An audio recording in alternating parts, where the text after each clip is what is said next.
Masala chai with Rahul Mahajan. Masala chai with Rahul Mahajan. Masala chai with Rahul Mahajan. Masala chai with Rahul Mahajan. Condom एक interceptive है, लोग गोलियां ले सकते, property ले सकते, बहुत चीजें हैं। तब तो लोग डर के मारे कॉन्डम यूज कर रहे थे। कोई इंजेक्शन 17 करोड़ रुपए का था दिल्ली के गोला में। 17 करोड़ का क्या हो सकता है ऐसा इंजेक्शन? नमस्कार ladies and gentleman, welcome to masala chai with Rahul महाजन। ज्ञान के साथ मनोरंजन भी। आज हमारे पास एक स्पेशल डॉक्टर आई है जो बहुत सारे इन्फेक्शियस डिजीज के बारे में जानती हैं। जैसे आपको पता है कोविड, मगर हम उसके बारे में बात नहीं करेंगे। She is into infectious diseases, जैसे अलग अलग डिजीज क्या क्या होती है, क्या नहीं होती है, ये मुझे तो पता नहीं। तो we have our esteemed guest doctor Tripti Gilada. Hi Rahul, how are you doing? I am good. How are you? Good. And I'm really glad. Thank you for having me on this show. And I'm excited to see हम क्या बात करेंगे और मनोरंजन भी। और हाँ, मैं ये सोच रहा था कि जिसको प्यार का बुखार होता है उसके लिए क्या दवा सिखाई गई है आपके मेडिकल कॉलेज में? आपको शादी। हाँ, उसके बाद तो कभी बुखार ही नहीं आएगा। Permanent solution. Permanent solution. कुछ तो बताइए ना, युवा देख रहे हैं, उनके पास अभी शादी का बजट नहीं है। I know, I mean in fact हम पिछले 10-15 सालों में बहुत ही अलग ट्रेंड देख रहे हैं। आई मीन शादी इज जोक्स अपार्ट, बट हम जो ट्रेंड देख रहे हैं वो ऐप वाला ट्रेंड देख रहे हैं। You know, Grindr, Tinder, where there is such easy access to casual relationships. I mean, I'm taking the focus away from a little manoranjan, but just coming to talk about infectious diseases. It is become थोड़ी चिंता वाली बात हो गई है, because आजकल जो हमारे पास जो युवा युवती आ रहे हैं, the young people who are coming with a lot of very common infectious diseases that were not so common earlier. And that is because उन लोग जब कोई दोस्त से मिलते हैं या दोस्त के दोस्त से मिलते हैं या हम ऐप पे किसी से मिलते हैं, they don't see it as risky. No, उन लोग सोचते हैं हमारे जैसा नॉर्मल ही तो है, it's not like a sex worker. Okay, that is where a lot of infections are happening. There are lot of unprotected intercourse, unprotected sex, and we all know that safe sex is now smart sex. इसी बात पे cheers करते चाय के साथ। Yeah, cheers. Safe sex is smart sex. Yeah. हम in fact अब काफी बार हम कॉलेजेस में प्रोग्राम कर रहे हैं ताकि हम लोगों को पहले से इंफॉर्मेशन दे that what are the options available. हम ये नहीं बोल सकते नो सेक्स, एब्सटेन, ये तो बिल्कुल नहीं बोल सकते। बहुत जमाने पहले, तभी भी जब 80s में HIV एड्स की बात होती थी तो कॉन्डम्स की बात जरूर होती थी। कॉन्डम एक इंटरसेप्टिव है, लोग गोलियां ले सकते, प्रॉपर्टी ले सकते, बहुत चीजें हैं। वो कॉन्डम एक प्रोटेक्शन था। तब तो लोग डर के मारे कॉन्डम यूज कर रहे थे, बिकॉज तब अफ्रीका से तभी एड्स आया था। So that fear was there. आज युवाओं में वो फियर क्यों नहीं है? आई थिंक ये थोड़ा सा हमारा सिस्टमिक फॉल्ट है। अगर आप सोचोगे when we were growing up, you know, when we were in school colleges, इतना ज्यादा अवेयरनेस था HIV के बारे में, इतनी सारी बातें होती थी। There used to be hoardings, there used to be newspaper articles, there used to be lot of awareness HIV के बारे में, और लोगों के मन में डर था। ओके, अब क्या हो गया है, एक तो अवेयरनेस बहुत कम हो गया है। लोगों को पता होता है कि condom is safe sex, but they don't know what is risky sex. उनको लगता है अगर सेक्स वर्कर के पास जाओगे या कोई कॉल गर्ल के पास जाओगे या कोई एस्कॉर्ट के पास जाओगे, वही रिस्की सेक्स है। ये लोग परसीव नहीं करते कि किसी के साथ भी, कोई फ्रेंड के साथ भी casual relationship is risky sex. क्या रिस्क बोल रहे हैं आप? STD की है, सेक्सुअली ट्रांसमिटेड डिजीज की है, HIV की है, या कोई और बीमारी की है? So sexually transmitted infections is the biggest risk, और उसमें HIV भी एक इन्फेक्शन है। हम जब STI की बात करते हैं, सेक्सुअली ट्रांसमिटेड इन्फेक्शंस की बात करते हैं, हमारे दिमाग में एक ही शब्द आता है HIV, but that's not the only infection. बहुत सारे इन्फेक्शंस हैं जो कॉमन है, STD, herpes, ये जैसे herpes, syphilis, hepatitis B, hepatitis C, chlamydia, gonorrhea, there are so many infections. इसमें से कितने जानलेवा है जो आपने HIV के बाद बोले? देखो, अब तो HIV भी जानलेवा नहीं है। Really? HIV is now become like a chronic manageable disease, like diabetes और blood pressure. और इसका मतलब आप गलत मत समझिए, जरूर प्रोटेक्शन का यूज कीजिए। हम ये नहीं बोल रहे कि आप बीमारी का शिकार बने। ओके, हम बता रहे कि आप बीमारी से कैसे बच सकते हैं। जो हर एक के पास one simple solution for all STI is one thing, condom. अगर आप कॉपर टी बोलो या पिल्स बोलो, वो आपको प्रेगनेंसी से बचा सकती है. कॉन्ट्रासेप्टिव्स है. कॉन्ट्रासेप्टिव्स मुझे है, वो बताइए- STI से नहीं बचाएगी. अपने जो एडल्ट्स देख रहे हैं, हेडफोन पे सुन रहे हैं इस बात को कि हमारे घर में हम खुल के बात नहीं करते, जो दुख की बात है, इस जो बारे करनी में चाहिए एक्चुअली. करनी चाहिए. मुझे बताइए, अगर कोई व्यक्ति कॉन्डम भी यूज कर रहा है तो क्या आप गारंटी के साथ कह सकते हैं कि उसको STD नहीं होगा? सो कॉन्डम इज नॉट 100% प्रोटेक्शन, क्योंकि बहुत सारी चीजें होती है. कॉन्डम कैसे यूज कर रहे हो, कॉन्डम यूज करने से पहले क्या हो रहा है, उसके बाद क्या हो रहा है. There are lot of factors. So condom is not 100% protection, but it is the maximum protection that can be offered. And there are a lot of nitty-gritties. I know it's a family show, so I'm not getting into absolute nitty-gritties. But it is the one single tool for the maximal protection that can be offered is condom. अच्छा, मुझे एक अलग subject बताइए कि जैसे infectious disease में हम लोग सर्दी बुखार बड़े हल्के में लेते हैं, और लोगों को पता है कि नहीं पता नहीं मुझे, मगर अमेरिका में एटलीस्ट हजारों लोग सिर्फ सर्दी बुखार से मरते हैं. क्या ये सच बात है? फ्लू से डेथ दुनिया में होती है, सिर्फ फ्लू से. So अगर हम 100 लोगों में देखें, 100 लोगों को अगर फ्लू होता है तो लेस देन 1% लोग एक्चुअली हॉस्पिटल पहुंच के उनकी मृत्यु हो सकती है. Okay, so I am not saying कि फ्लू से किसी की डेथ नहीं हो सकती है, but the risk is very low. और ये जो रिस्क है, ये जो रिस्क है, वो एक जो लोग एल्डरली है, ज्यादा उम्र वाले, जिनको ऑलरेडी डायबिटीज है या किडनी की बीमारी है, या ऑलरेडी कोई कारण से उनकी इम्यूनिटी कम है, उन लोगों में हॉस्पिटल पहुंचने का रिस्क और डेथ का रिस्क उन लोगों में ज्यादा है. पर अगर आप सोचो तो फ्लू का वैक्सीन है. We'll talk about vaccine separately because मेरे ख्याल से आधी दुनिया से भी ज्यादा, मेरे पास कोई डेटा नहीं है, वैक्सीनेशन के खिलाफ है. I don't know why, but we'll come to that point. ये कहना अरे सर्दी बुखार ये 7 दिन में ठीक हो जाएगा, एल्डरलीज का केयर करना चाहिए. अब 6 महीने के बच्चे को अगर वही सारी चीजें हो रही है, वो कितने खतरे में है? इवन यंग बच्चे जो 1 साल से कम उम्र वाले बच्चे होते हैं, उनको भी उतना ही खतरा है. उनको भी खतरा है, जानलेवा खतरा है. मैं ये नहीं कहूंगी जानलेवा है. जैसे मैंने बताया, उनमें भी रिस्क ऑफ डेथ बहुत कम है. हम नहीं चाहते कि सर्दी बुखार से लोग पैनिक करें, क्योंकि एक्चुअली पैनिक वाली बात नहीं है. ये कह रहा हूं कि बट मैं आपको बता रही हूँ, इग्नोर भी ना करें. हम चाहते कि लोग रेड फ्लैग समझे. जो बुखार 3-4 दिन तक चल रहा है और फिर अचानक बढ़ना चालू हो गया, या खांसी कुछ ज्यादा हो गई, या ब्रेथलेस हो गया, तब हम चाहते हैं कि लोग डॉक्टर के पास जाए, उस समय देखें, ना कि सेल्फ मेडिकेट करें, ना कि खुद ही एंटीबायोटिक लेना चालू करें. अच्छा, एंटीबायोटिक का बताइए मुझे. एक देश में फैशन है एंटीबायोटिक का. Oh my God, it's such a problem. ये कितना खतरनाक है? इनफैक्ट हमारे देश में specially because antibiotics over the counter available होती है. अगर आप चले जाओ कोई फार्मेसी पे और बोलो मुझे एजिथ्रोमाइसिन दे दो या लीवोफ्लॉक्सासिन दे दो, आपको दे देंगे. हमारे देश में आसानी से एंटीबायोटिक मिलते हैं. यही एंटीबायोटिक्स आप कोई वेस्टर्न कंट्री में जाओ, आपको बिना प्रिस्क्रिप्शन के नहीं मिलेंगे. पहली बात ये रही. दूसरी बात है, हम मींस हम डॉक्टर्स की भी बात कर रहे हैं, हम कम्युनिटी की भी बात कर रहे हैं. ये नहीं समझते काफी बार कि जो 90 to 95% ऑफ सर्दी खांसी बुखार हो रहा है वो वायरल इन्फेक्शन है.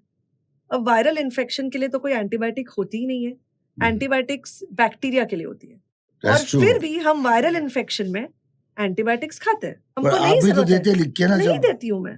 यही बाकी डॉक्टर्स, एक होता है सिम्टोमैटिक ट्रीटमेंट, जिसमें हम क्रोसिन देते हैं, सर्दी की दवा देते हैं. यूजुअली वायरल इन्फेक्शंस में एंटीबायोटिक की जरूरत नहीं होती है. इनफैक्ट ये नुकसान करती है.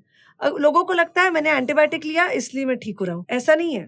वो इन्फेक्शन ठीक हो ही रहा होता है. दवाई के साथ भी 6-7 दिन में ठीक होता है. Virus is self limiting. Virus is self limiting. Virus your की इम्यूनिटी इतनी उम्र फाइट्स है, इट, फिक्स उम्र है. And your immunity fights the viral infections. Viruses के लिए कोई एंटीबायोटिक नहीं होते.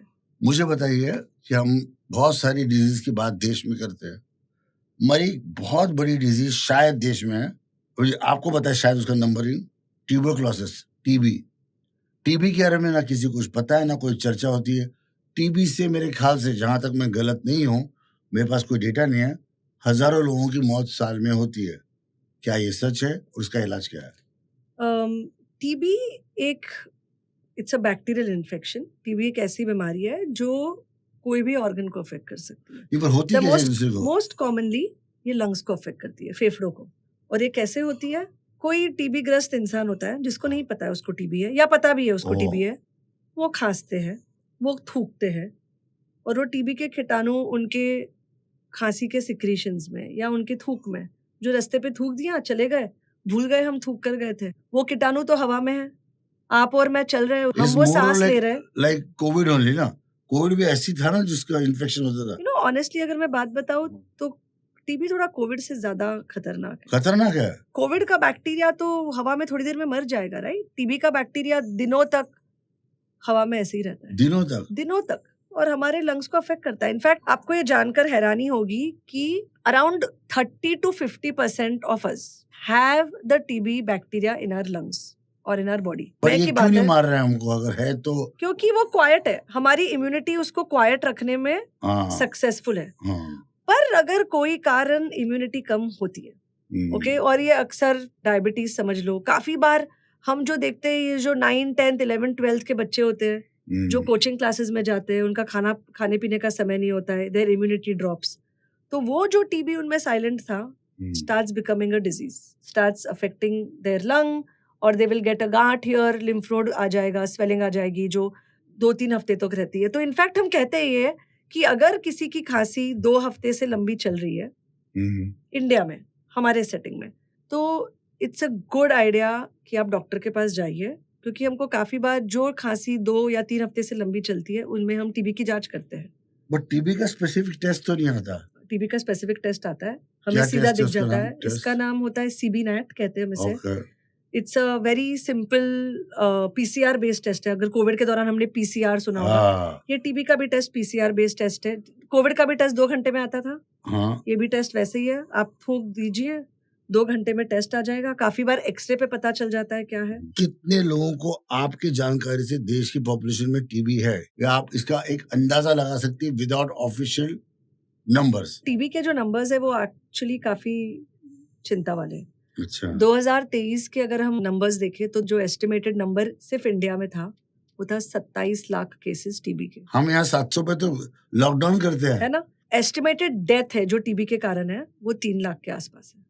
क्यों नहीं टीबी नेशनल विषय बन जाता है? It is a national mission. मैं जैसे HIV या STI का बता रही थी, आई थिंक हमारा जो काम है ना वो थोड़ा अवेयरनेस पे जोर देना बहुत जरूरी है। टीबी से कैसे बचे? जब आपको खांसी हो तब आप मास्क पहनो, ये बहुत सारी चीजों से बचाता है। खांसी होने पे मुझे खांसी ना हो इसके लिए मैं क्या करूं? मुझे टीबी का वायरस इन्फेक्ट ना करे इसके लिए मैं क्या करूं? ये हम एक्चुअली कंट्रोल नहीं कर पाते क्योंकि हम वही तो हवा सांस अंदर ले रहे हैं। गट इम्यूनिटी है, इम्यूनिटी बहुत जरूरी है। पर मैं आपको बता रही हूँ कि हम टीबी से, आपको नहीं पता आपको कौन सा इन्फेक्शन है, राइट? हो सकता है आपको वायरल है, हो सकता है आपको टीबी, हो सकता है कोई बैक्टीरिया है। अगर किसी को खांसी है तो मास्क पहने। जो लोग थूकते हैं यहाँ वहाँ चलते हुए, उनको नहीं पता वो क्या पता है। मैंने देखा है कोविड में जिनको नहीं हुआ है उन सब ने मास्क पहना है, और जिसको कोविड हुआ है वो खुला घुमा है, बोलता अब मुझे क्या फर्क पड़ता है। ये हमारे देश की सोच है। ये क्या करूं, मुझे तो हो ही गया, मैं क्यों मास्क पहनूं अभी? क्या आपको लगता है कि मुंबई ट्रेन में जो इतने घपाघप लोग बैठे हुए हैं, क्या वहाँ टीबी का संक्रमण ज्यादा हो रहा है? तो ये it's a well known fact कि आप पूरा इंडिया अगर देख लो तो Bombay is the hot spot for TB, because हम डेंसली पैक्ड सिटी है। आप ट्रेन ले लो, पब्लिक ट्रांसपोर्ट ले लो, हमारे घर ले लो, हमारे घर छोटे हैं, उनमें कितने लोग रहते हैं। नहीं, बट अभी भी एक ट्रेन में आदमी इतना नजदीक, मैं आपके इतने नजदीक हूँ। अच्छा, आप मुंह भी इस तरफ नहीं कर सकते, आप हाथ भी नहीं कर सकते। आपने हाथ रखा तो आप गिर जाओगे। आपको वही तो बता रही हूँ कि हम अगर हर एक इंसान वो रिस्पॉन्सिबिलिटी खुद पे नहीं ले तो हम पूरे सिटी को कैसे बचाएंगे? अच्छा, टीबी क्योरेबल है? टीबी क्योरेबल है, दैट्स अ गुड थिंग। 2 चीजें टीबी की, टीबी क्योरेबल है। मैं आपको दूसरी चीज जो बताना चाह रही थी टीबी के बारे में, जो बहुत ज्यादा चिंता वाली है, वो है MDR TB, multi drug resistant TB. मतलब जो हमारी रूटीन मेडिकेशंस थी टीबी के लिए, वो टीबी को ट्रीट ही नहीं करती। तो हमको कुछ लंबी मेडिकेशंस, कुछ थोड़ी और कॉम्प्लिकेटेड मेडिकेशंस देनी पड़ती है टीबी के लिए। वो भी अवेलेबल है, मैं ये नहीं कह रही हूँ अवेलेबल नहीं है, but Bombay is become a hotspot for TB and for MDR TB, and therefore ये इम्पोर्टेंट है कि हम हर एक इंसान ये रिस्पॉन्सिबिलिटी खुद पे ले कि हम अपने आप को प्रिवेंट करें, हम किसी और को बीमारी ना दे, और अगर हमें लगे कि हमें कुछ है तो जाके हमारी जांच करवाएं। एक बताइए, मैंने ऐसे ही सुना था बचपन में, बियर पीने से टीबी कम होता है, क्या सच है? बिल्कुल नहीं। आपको क्या लगता है कि बियर पीने से वो अल्कोहल आपके गट का पूरा नॉट गट का, आई एम नॉट सेइंग, लोग बोलते थे जिनको टीबी है उनको डॉक्टर कहते बियर पियो। पीने वालों को पीने का ऐसा बहाना होता चाहिए। था क्या? नहीं, डॉक्टर नहीं होता था। पर कुछ लोग जैसे कि हमारे कुरु में भी लोग हैं, कई लोग कहते हैं हम हार्डकोर स्मोकर है तो हमें ये सब बीमारी नहीं हो सकती। नहीं, इनफैक्ट उल्टा है। हाँ, जो लोग स्मोकर्स हैं उनका जो लंग या उनके फेफड़े हैं, smokers and drinkers, smokers 20 cigarette पीने दिन में, हाँ, मेनली जो स्मोकर्स है उनका लंग ऑलरेडी डिसफंक्शनल है, उनके लंग की इम्यूनिटी ऑलरेडी कम है। हाँ, इनफैक्ट जो हम हाई रिस्क ग्रुप की बात कर रहे थे, हाँ। फ्लू के लिए या टीबी के लिए, smokers is a high risk group. Okay, one more important question. आज देश में दुर्भाग्य से 12 साल से लेके 16 साल के बच्चे वेपिंग कर रहे हैं।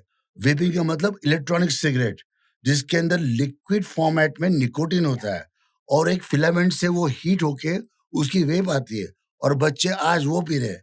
उसका कोई स्मेल नहीं है, उसका कुछ नहीं है। और जहां तक मैं सोचता हूँ वो सिगरेट से भी हानिकारक है, क्योंकि सिगरेट में कम से कम निकोटिन इतना नहीं है कि जो आपके ब्लड स्ट्रीम में डायरेक्ट जाए, मगर इसमें तो सीधा जा रहा है। तो उन लोगों को कितना खतरा है। वो बच्चों के लिए हम क्या सोचे, उन बच्चों की हेल्थ क्या है, इन्फेक्शियस डिजीज के लिए, हार्ट डिजीज के लिए या कोई भी चीज के लिए। Vaping is as bad as smoking.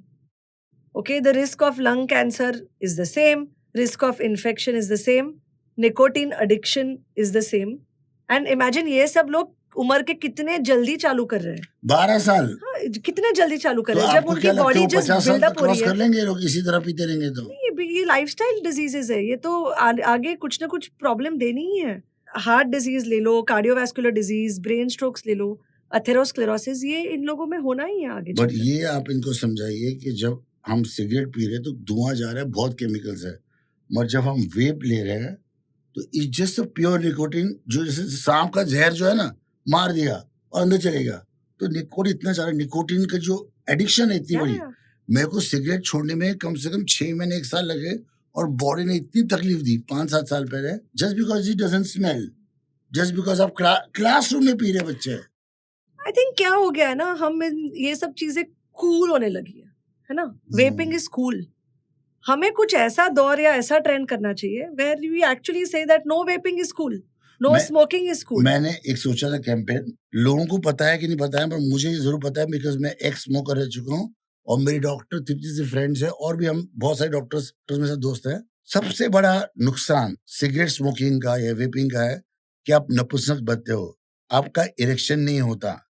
तो मेरे ख्याल से गवर्नमेंट ने ऐड बनाना चाहिए, अगर आपको नपुंसक बनना है वहां लिखना चाहिए नपुंसक बनाने की दवा, और नीचे लोग आके ऐड में बोले ये देखो नपुंसक जा रहा है, ये देखो नपुंसक जा रहा है, मोहल्ले में, यहाँ सब जगह।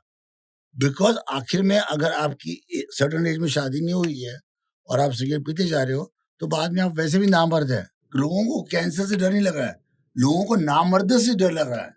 एक जोक था, किसी ने जाके बोला भाई यार वो नामर्द वाली मुझे सिगरेट मत दो, मुझे वो सिगरेट जिसमें कैंसर होता है। वो बोलता है कैंसर आराम से होगा, अगर नामर्द लोग मुझे बोलेंगे तो प्रॉब्लम हो जाएगा। ये करेक्ट है, सेक्सुअल डिस्फंक्शन होता है निकोटिन से और सिगरेट से, लॉन्ग टर्म निकोटिन से होता है सेक्सुअल डिस्फंक्शन होता है। तो आप ये समझिए वो कर रहे हैं आप। जो लोग हमारे गाँव में देहात में अलग जगह पे है या जो हिंदी भाषी के, उनके लिए आपकी नामर्दगी डाउन हो जाती है सिर्फ सिगरेट से। कैंसर तो बहुत बाद में आएगा भाई, पहले तो तू नामर्द बनेगा।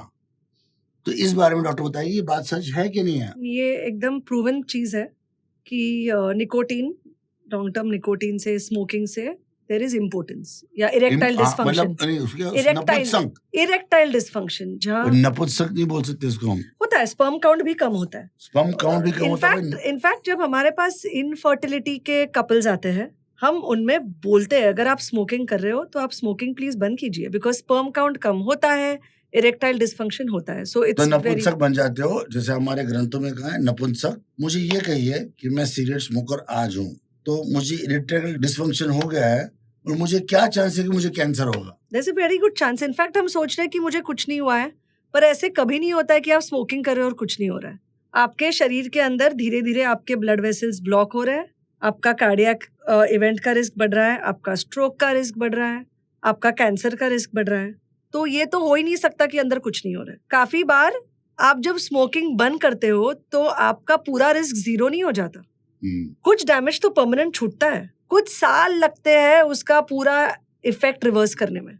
और आप सोचो आज के जो युवा है वो कितने अर्ली एज में चालू कर रहे हैं vaping. They are starting at school and college with the understanding कि vaping is safer than smoking. It is not cooler, it is not safer, it's the same risk.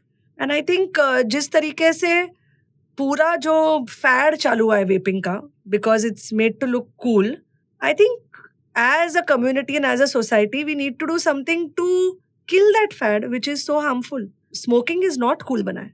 Let's go back to antibiotic and आपका special जो area of infection. आप हमें बताइए, educate कीजिए about infectious diseases और ये antibiotic का जो चक्कर है इसके बारे में। जो एक बहुत इम्पोर्टेंट महामारी या हम कहते हैं कि जो पैंडेमिक चल रहा है, जो हम बहुत नजरअंदाज कर रहे हैं, वो है एंटी माइक्रोबियल रेजिस्टेंस।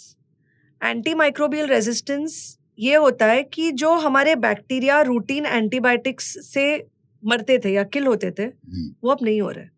आपने काफ़ी बार सुना होगा, काफ़ी बार विमेन को स्पेशली यूरिनरी ट्रैक्ट इन्फेक्शन होता है, और वो हर कुछ महीने में होते रहता है। और जो एंटीबायोटिक्स पहले काम करते थे वो अब काम नहीं करते। या आप सुनोगे किसी को बार बार खांसी होती है, जो एंटीबायोटिक्स पहले काम करती थी वो नहीं करती है। एक्चुअली ये ऐसे समय तक पहुंचता है कि हमारे पास कोई बहुत अच्छे एंटीबायोटिक ऑप्शंस होते ही नहीं है। आपको ये जानकर हैरानी होगी कि पेशेंट आईसीयू में कोई भी कारण से पहुंचे, सर्जरी की वजह से, स्ट्रोक की वजह से, न्यूमोनिया की वजह से, कोई भी कारण से, कैंसर की वजह से, काफी बार जो आईसीयू में नॉन इम्प्रूवमेंट या डेथ का कारण होता है वो होता है एंटी माइक्रोबियल रेजिस्टेंस। क्योंकि दवाई काम नहीं कर रही, क्योंकि दवाई ही काम नहीं करी। उनको ऐसे बैक्टीरिया से इन्फेक्शन हो चुका है कि हमारे पास कोई ऑप्शन ही नहीं बचता। अगर हम कोविड का सोचो तो आपके लिए वैक्सीन था, राइट? एंटी माइक्रोबियल रेजिस्टेंस के लिए कोई वैक्सीन नहीं है। उसके लिए यह इंपॉर्टेंट है कि आम जनता समझे कि जब आपको सर्दी खांसी होए तो आप इंसिस्ट ना करो कि हमको एंटीबायोटिक दो, कि आपके लिए जरूरी है। लोग जा रहे खुद ही खरीद रहे हैं, लोग खुद खरीद रहे हैं। या फिर आपको पता है चाइना में एंटीबायोटिक बनती नहीं, ना बेचते, बाहर बेचते, कहीं नहीं बेचते। There is no antibiotic in the shop. वो चाइनीज मेडिसिन नहीं यूज करते। ये सही बात है। कोई भी कंट्री में, मेरी कुछ ट्रेनिंग यूएस में हुई थी। यूएस में एंटीबायोटिक, अगर हमको एक स्ट्रिप एंटीबायोटिक चाहिए तो कितना सारा पूरा प्रोसेस होता था, ना कि हमको जाके ऐसी एंटीबायोटिक मिलती थी। इनफैक्ट WHO का प्रिडिक्शन है कि 2050 तक जो रेट से हम चल रहे हैं, अगर उसी रेट से हम चले तो हर साल सिर्फ एंटी माइक्रोबियल रेजिस्टेंस से 1 करोड़ डेथ होंगे। 1 करोड़। आप सोचो पूरे कोविड के दौरान 1 करोड़ डेथ, मतलब कि जिसपे एंटीबायोटिक नहीं चल रही है। एक बार मोदी जी ने भी अपने मन की बात में कहा था कि लोग अपनी मर्जी से एंटीबायोटिक ना ले। एक बात अचानक से आते, आप तो रोज जन्म और मृत्यु देखती होंगी, जन्म तो नहीं मृत्यु देखती होंगी, अलग अलग डिजीज से हो। मौत कितनी दर्दनाक होती है। बहुत ही फिलोसॉफिकल क्वेश्चन है। काफी बार हम समझ भी नहीं पाते। समझो कोई पेशेंट वेंटिलेटर पे है कोई कारण से, ओके, किसी का इंस्टेंट डेथ हो जाए तो बहुत अलग बात है, okay, where there is a cardiac arrest, there is no time for pain or anything, it's different. But when the patient is on the ventilator or is on life support, the current medical science thinks that the patient is not understanding what's happening, but we have no idea what's happening. मृत्यु से जो भय है वो भय मृत्यु का नहीं है, मृत्यु होने के दर्द का है। सही बात। कितना दर्द है। क्या आपको लगता है कि लोग तड़प रहे हैं, सांस जा रही उनकी, तड़प तड़प के मर रहे हैं, या मृत्यु नॉर्मली आपने जो देखी है वो सरलता से जाती है? जब हमारे कंट्रोल में चीजें होती है, आप हॉस्पिटल सेटअप या आईसीयू में बात करें, जब ऐसे पेशेंट्स होते हैं जिनका जो काफी सीरियस हो रहा है, जो who are at the verge of life and death, we don't know which direction they are going, we do try to make it as comfortable as possible, which means हम उनको पेन किलर्स देते हैं, हम उनको कुछ ऐसी दवाइयाँ देते हैं जिससे उनको मेमोरी ना रहे या होश में ना रहे, ताकि with the understanding कि एक तो उस समय suffering ना हो during that time, and also with the understanding that as the patient improves, we don't want them to have a memory of what happened. क्या चीज की मेमोरी? अच्छा, इम्प्रूव होने के बाद, इम्प्रूव हो रहा है, मैं तो पूछा था आपको डेथ होते समय आप क्या, पर हमको कैसे पता है ना कि कोई किस तरफ जा रहा है? इम्प्रूव हो सकता है। हमको क्या पता है? हम तो कोशिश उसको बचाने की कर रहे हैं। मुझे बताइए तृप्ति, जब तुम घर आती हो, तुम्हें अगर दिन में उस दिन 1, 2, 3, 4 मौतें देखी है फॉर एग्जाम्पल, और एक जमाने में कोविड में तुमने बहुत सारी डेथ्स देखिए तुम्हारी गोदी में लोग मरे, तुम्हारे पहचान के लोग मरे, उसका कितना शौक तुम्हारे दिमाग पर रहता है? There is a big impact. Okay, कुछ बहुत सबकॉन्शियस होता है और कुछ बहुत कॉन्शियस होता है. The biggest impact is that वो आपको एक डेली लेवल पे एक रियलिटी चेक देता है. हाँ, यू नो, आई थिंक हम नॉट जस्ट डेथ, हम सफरिंग से भी इतने करीब होते हैं. To see patient suffering, that हमारे लिए ये बहुत क्लियर है कि जो रूटीन वाली चीजें होती है ना, जो रूटीन वाले हम प्रॉब्लम समझते हैं, हमको लगता है कि हम कितनी छोटी छोटी चीजों की कंप्लेन करते जैसे हैं. कि मेरा पेट दुख रहा है, कितनी छोटी मेरा चीजें, सर, या फिर आज आज काम वाली नहीं आई, हाँ, या ओ मेरे दोस्त ने ये कह दिया, मेरी गर्लफ्रेंड ने गाड़ी ब्रेकअप टूट कर दिया, गई. हाँ, okay, I am not saying they are not problems. they are I am problem. Just saying that it gives you a reality check of what real problem is. वो कहते हैं ना, इट आप really grounds you. You know, आपको life की fragility दिखती है कि हाउ फ्रेजाइल लाइफ इज. बस लाइक जो है वो आज है, उसको वैल्यू करो. आई थिंक वो हमारे लिए बहुत सबकॉन्शियस है, that what you have today is something you celebrate and you enjoy because you don't know what happens tomorrow. जैसे कि हमको 100 समस्या होती है, उसके बाद हमें एक बड़ी मेडिकल समस्या आती है, उसके बाद जिंदगी में सिर्फ एक ही समस्या होती है जो मेडिकल होती है. आप कुछ भी हो, मैं रिच हूं, मैं एक हॉस्पिटल खरीद लूं, समझो XYZ लोग हैं जिनके नाम से हॉस्पिटल्स है, मगर मैं अपने पैसे से चेक इन कर सकता हूँ हॉस्पिटल में, चेकआउट तो मैं सिर्फ गुड हेल्थ से कर सकता हूँ. तो उसका मतलब कोई रिलेशन नहीं है. एंड ये सच बात है. अब मुझे लोगों का कहना है कि बहुत कंप्लेन मैं भी करता हूँ, हर चीज, पाँव दुख रहा है, हाथ दुख रहा है, मगर जब भी मैं बीमार हुआ हूँ, कभी हॉस्पिटल गया हूँ, तो मुझे ये नहीं लगा कि भाई यार 2-4 दिन और मजे कर लेते. मुझे लगा भाई ये निकालो, ये सब निकालो यहाँ से विंग में, और मैं घर जाके बैठूँ अपने. और आपको बताता हूँ कि लगता है हेल्थ में कर लूंगा, इवन एक्सीडेंट्स, ड्राइविंग, हर तरह की चीज. जब मेडिकल पे आएगा ना, दुनिया में और कोई चीज आपको नहीं चाहिए. ओके डॉक्टर, तो मुझे एक बताइए, आने वाला नेक्स्ट पेंडेमिक कब होगा? आने वाला नेक्स्ट पैंडेमिक में हम ऑलमोस्ट एंट्री कर चुके हैं. क्या? जो सबसे खतरनाक पैंडेमिक है वो है anti microbial drug resistance. That's not a pandemic. It is a pandemic. It is going to cause more deaths, more suffering, lot of hospitalizations, lot of kharcha, lot of pain. I think we've kind of entered that pandemic, and I think it is time that we can still stop it. And इसमें सिर्फ doctors हम कुछ नहीं कर पाएंगे, हमको पूरे community का सपोर्ट लगेगा इसमें कि हम पैंडेमिक को सही समय रोक पाए. बहुत बड़ा क्वेश्चन है. इसके बारे में पूरी दुनिया में झगड़े हुए. जब कोविड आया था, वैक्सीनेशन हम 2 बूंद जिंदगी के जो देते हैं, अमित जी नहीं देते मगर लोग देते हैं, उसके बाद हमें कोई भी वैक्सीनेशन लगता है कि ये सरकारी षड्यंत्र है, या फॉरेन ताकत हमें कंट्रोल कर रही है, या एलियंस कंट्रोल कर रहे हैं. लोग वैक्सीनेशन डरते क्यों हैं? मैं कहूंगी कि कोविड के दौरान थोड़ा वैक्सीन का डर हुआ था. इनफैक्ट कोविड के दौरान वैक्सीन का अवेयरनेस भी हुआ था. ओके, कोविड तक हम समझते थे कि जो वैक्सीन है वो सिर्फ बच्चों के लिए होते हैं, जो हाँ. टीका है वो सिर्फ बच्चों के लिए होता है. सबसे पहली बात, जब कोई वैक्सीन बनती है, Covid was an exception, Covid की वैक्सीन बहुत जल्दी बनी गई, और but it still went through all the processes. पर जब कोई वैक्सीन बनती है, उसमें 2 चीजें एकदम गारंटी से असर्टन की जाती है.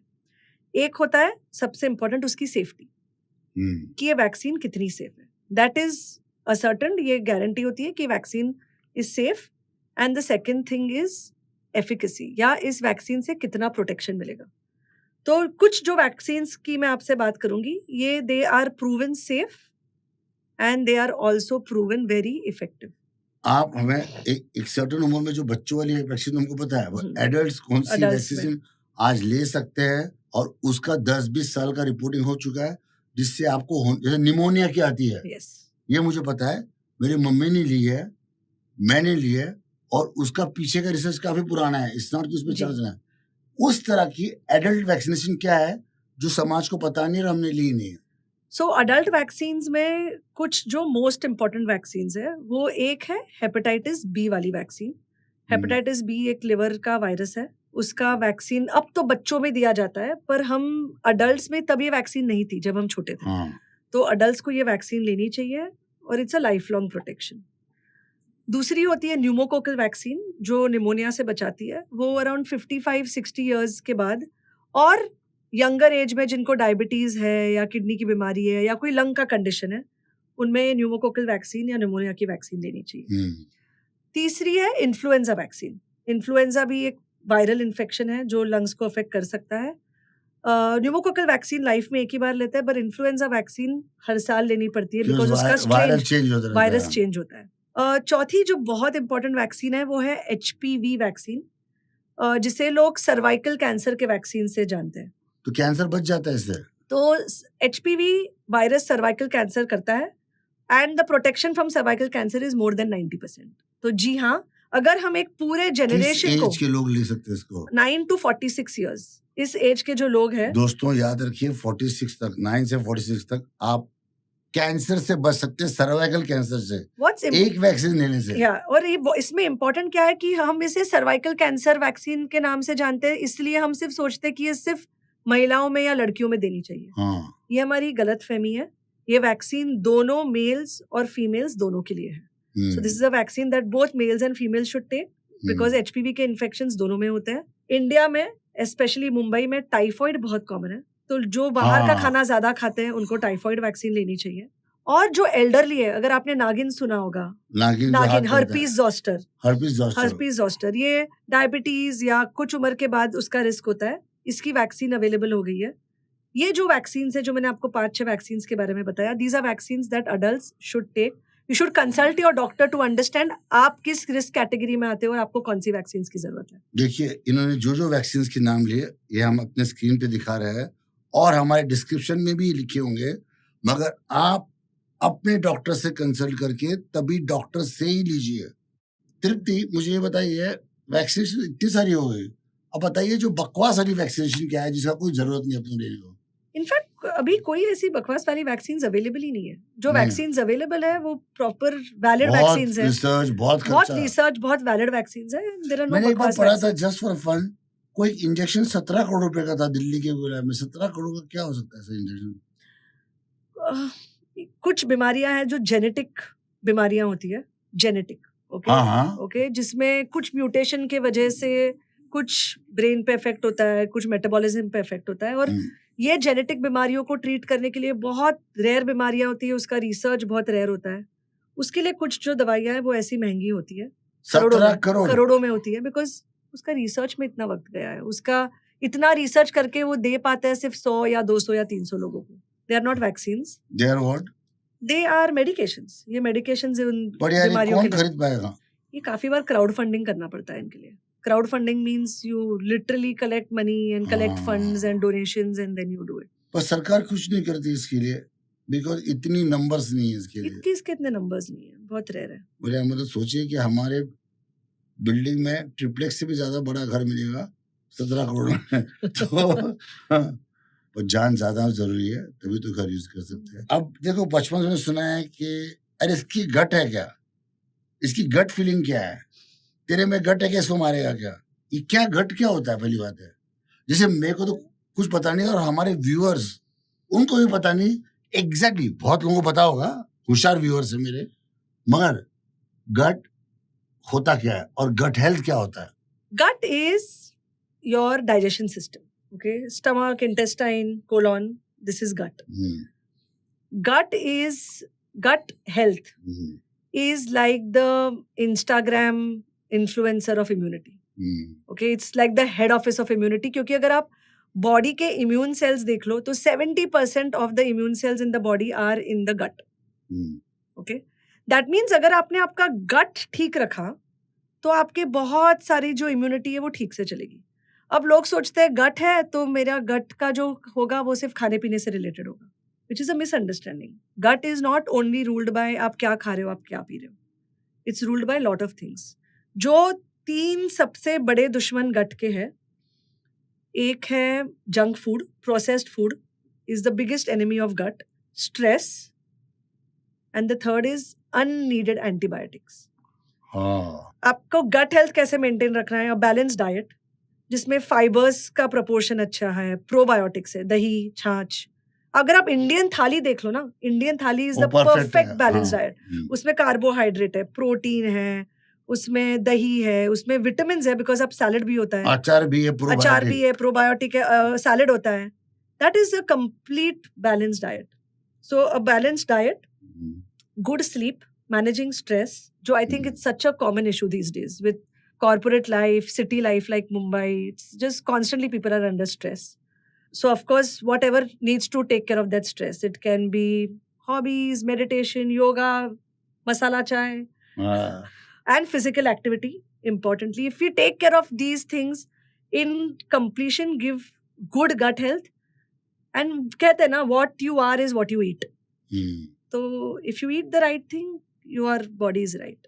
अगर आपकी गट हेल्थ अच्छी है तो आपकी इम्यूनिटी भी अच्छी होगी Yes. To fighting a viral. Virus and bacteria और and all the bacteria. infections. Yeah. अच्छा बताइए, बैक्टीरिया तो हम अच्छे बोलते हैं, बैक्टीरिया ये भी खा लो वो भी खा लो, क्या वायरस में भी अच्छे वायरस होते हैं? Viruses का जो PR है ना, वो थोड़ा वीक है. हाँ, वायरसेस में हम अच्छे वायरसेस यूजुअली जानते नहीं है. यूजुअली जो हम वायरसेस जानते हैं, they are not so friendly viruses. जैसे गुड बैक्टीरिया होते हैं, हम यूजुअली गुड वायरसेस नहीं जानते. बट कुछ गुड वायरसेस हैं जो हम यूज करते हैं आजकल in the new technologies for cancer chemotherapies. There are some viruses that are used as agents to deliver chemotherapy to the cancer cells. हम वायरस या वायरस पार्टिकल्स वैक्सीन्स में यूज करने लगे हैं. But those are very medical purposes of using viruses. Usually हम जो viruses जानते हैं ऐसी वो कोई बोतल नहीं है कि good good virus P low, viruses. ऐसा कुछ नहीं है। ऐसे तो कुछ नहीं है. क्योंकि ये डॉक्टर तो यहाँ बैठी है, मगर इनकी बारे में भी आपको हम जानकारी देंगे, इनकी क्लिनिक, इनको कैसे कांटेक्ट किया जाए। ओके डॉक्टर तृप्ति, आपका बहुत बहुत धन्यवाद। आपने आज काफी विषयों पे प्रकाश डाला और हम और हमारे सारे व्यूअर्स घर पे बैठे हैं और मोबाइल पे देख रहे हैं, उनको आपने काफी आज इंफॉर्मेशन दी। ये डॉक्टर बहुत वैल्यूएबल है। ये आपको नॉर्मल तरीके से फिजिशियन इन इन्फेक्शियस डिजीज नहीं मिलते हैं, ये काफी महंगे होते हैं। तो आज का जो नॉलेज है इसके आप नोट बनाइए, क्योंकि ये मुझे भी नहीं मिलती। So doctor Tripti, Thank it you was for honor. It was such a to pleasure. call it. It Thank was you. such a pleasure. I really enjoyed It myself. was my honor.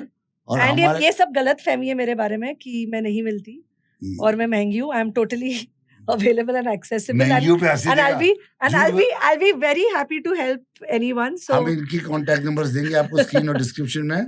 आप पढ़ के आप उनसे contact कर सकते हैं, उनकी clinic से कांटेक्ट कर सकते हैं। और आप मुंबई में अगर रहते हैं या कहीं भी रहते हैं तो आप अपना इलाज कर सकते हैं और मालूमात कर सकते हैं। Have a happy and healthy days ahead. thank you so Thank much. you. Stay safe. Thank you. Please subscribe, like and share. Thank you so much.